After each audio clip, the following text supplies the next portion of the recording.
faut-il laisser tousser une personne qui s'étouffe partiellement?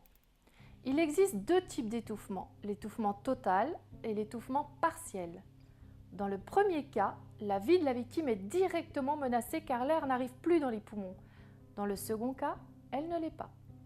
Ce qui nous permet d'identifier un étouffement total d'un étouffement partiel, c'est que dans le premier cas, la victime ne peut plus parler, plus tousser, tandis que dans le second, l'étouffement partiel, nous sommes face à une victime qui tousse vigoureusement.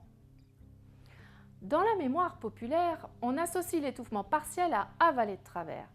La personne qui avale de travers va beaucoup tousser pendant un certain temps, puis, dans la grande majorité des cas, tout va rentrer dans l'ordre. Le réflexe populaire est de taper fort dans le dos de la victime, pensant ainsi faciliter la reprise normale de la respiration. Mais attention, en croyant bien faire, vous risquez au contraire d'aggraver son cas. Regardons d'un peu plus près. Nous sommes face à un étouffement partiel. Le corps étranger, qu'il soit solide ou liquide, n'obstrue pas totalement le passage de l'air.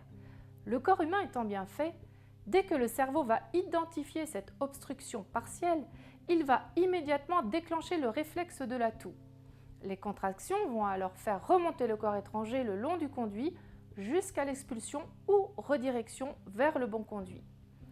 Si au moment de la toux, vous tapez dans le dos de la victime, les vibrations des claques dans le dos couplées à la toux vont mobiliser le corps étranger de telle façon qu'il risque de se mettre en position de blocage total de l'air et là, la vie de la victime est menacée.